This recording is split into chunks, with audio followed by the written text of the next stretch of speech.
Bismillahirrahmanirrahim. Halo bosku, salam YouTuber pemula. Di sini saya akan membagikan cara menambah subscriber YouTube secara alami yang akibatnya subscriber bukan hanya bertambah sesaat, tapi akan terus-menerus bertambah setiap hari, yaitu dengan cara memasukkan video kita ke tempat-tempat tayangan video di YouTube. Seperti di penelusuran, fitur jelajah, rekomendasi video, dan fitur YouTube yang lainnya. Cara untuk mendapatkan subscriber adalah video kita harus bisa mendapatkan tayangan. Karena dengan adanya tayangan, video akan mendapatkan penayangan atau penonton, dan juga video akan menghasilkan subscriber. Nah, di sini saya akan membagikan rahasianya supaya video kita bisa mendapatkan penonton dan subscriber yang banyak secara terus-menerus.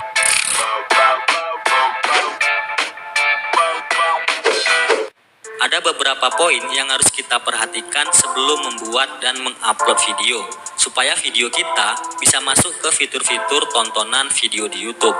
Jadi setelah menentukan ide video, jangan buru-buru dibuat, tapi kita lakukan dulu riset untuk mengetahui apakah video tersebut nantinya akan mendapatkan penonton dan bisa bersaing dengan video lain yang temanya sama.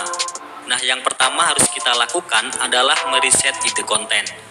Misalnya kalian ingin membuat video tentang masak kue, contohnya membuat kue pukis. Nah, membuat kue pukis adalah tema yang sudah spesifik.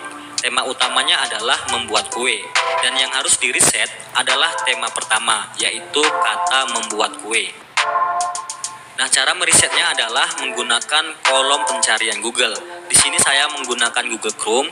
Kita aktifkan tab samaran supaya hasil risetnya nanti default tidak terganggu dengan histori yang sebelumnya. Nah, di sini kita riset dulu tema utama, misalnya membuat kue. Kemudian kita cari, scroll ke bawah, dan kita akan menemukan bagian orang lain juga menelusuri dan penelusuran terkait. Nah, dari kedua bagian ini adalah tema konten yang saat ini paling sering dicari dan ditampilkan kepada penonton. Jadi jika kita memilih salah satu ide konten yang ada di halaman ini, video akan berpeluang besar dicari dan ditemukan oleh penonton. Nah, jika ide konten yang ingin kalian buat sama sekali tidak ada di dalam daftar, misalnya di konten membuat kue, kita sama sekali tidak menemukan ide konten kue pukis. Artinya konten tersebut akan berpeluang kecil untuk mendapatkan penonton. Nah, keputusannya di sini ada pada kalian masing-masing.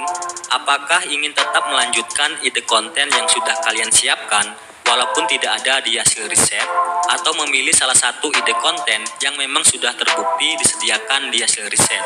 Jika terpaksa harus melanjutkan untuk membuat ide konten tersebut, kalian harus riset lagi tema konten spesifiknya. Jadi kalian harus riset dengan kata, yaitu contohnya di sini membuat kue pukis. Nah, kalian tinggal pilih saja salah satu saran ide konten yang sudah tersedia dan yang paling cocok dengan ide konten kalian.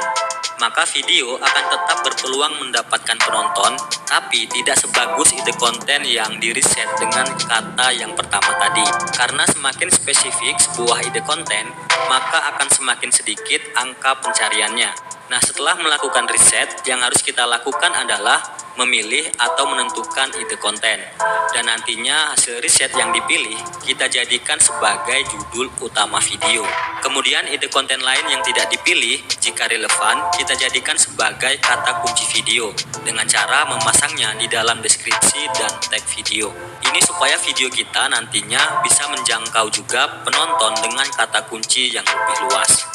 Selanjutnya kita harus meriset juga kompetitor dan audiens dari video kita. Caranya langsung saja menggunakan aplikasi YouTube. Jangan lupa aktifkan mode samaran dan ketikkan judul video yang akan kita buat. YouTube akan merekomendasikan video sesuai dengan reputasinya masing-masing yang relevan dengan pencarian kita. Walaupun di sini tidak sama persis dengan apa yang kita cari, tapi ini adalah deretan video yang terbukti direkomendasikan dan paling diminati oleh penonton. Yang pertama kita lihat bagaimana konsep gambar thumbnail yang digunakan. Dan perlu diketahui bahwa gambar dan tulisan di dalam thumbnail dibaca juga oleh sistem YouTube untuk merekomendasikan video. Yang kedua, kita perhatikan berapa durasi video yang paling umum digunakan oleh konten tersebut. Kemudian kita baca kolom komentarnya juga untuk memahami audiens dan seperti apa respon penontonnya. Kemudian videonya kita tonton untuk mengetahui seperti apa alur video dengan tema tersebut. Nah, di sini kita pelajari semuanya. Mungkin ada sesuatu yang kurang dari video mereka dan itu semua bisa menjadi strategi kita untuk memberikan nilai lebih kepada penonton kita nantinya. Nah, dari riset seperti itu, kita bisa jadikan sebagai referensi yang akan kita contoh. Dengan kata lain, kita buat versi kita sendiri yang tentunya ada perbedaan yang memiliki nilai lebih dari kompetitor video kita. Setelah menemukan ide dan konsep video yang sesuai minat penonton, barulah kita produksi dan upload videonya. Dan setelah selesai membuat video, jangan sampai salah dalam cara mengupload videonya ke YouTube. Karena di YouTube itu ada sebuah sistem algoritma yang akan membaca data video untuk merekomendasikan video ke penonton yang kita targetkan. Seperti yang sudah sering kita bahas, cara mengupload video ke YouTube yang benar adalah yang pertama, sebelum diupload ganti dulu nama file videonya sesuai dengan judul yang akan kita buat. Yang kedua, uploadlah video dalam visibilitas tidak publik terlebih dahulu. Yang ketiga, lengkapi metadata dan settingan video seperti judul, deskripsi, thumbnail, dan yang lain juga dengan menerapkan SEO, yaitu memasang kata kunci video, termasuk mengaktifkan iklan bagi channel yang sudah dimonetisasi. Nah, setelah semuanya lengkap, barulah video boleh kita ubah ke publik. Selanjutnya, setelah video posisi publik, sistem YouTube akan membaca semua data di dalam video untuk merekomendasikannya ke tempat-tempat pencarian dan penemuan video di YouTube.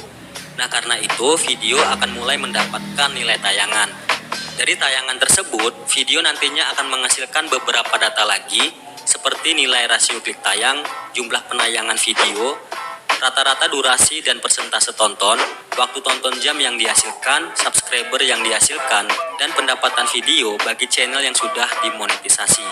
Kemudian interaksi penonton seperti remix video, persentase like, komen, dan share video.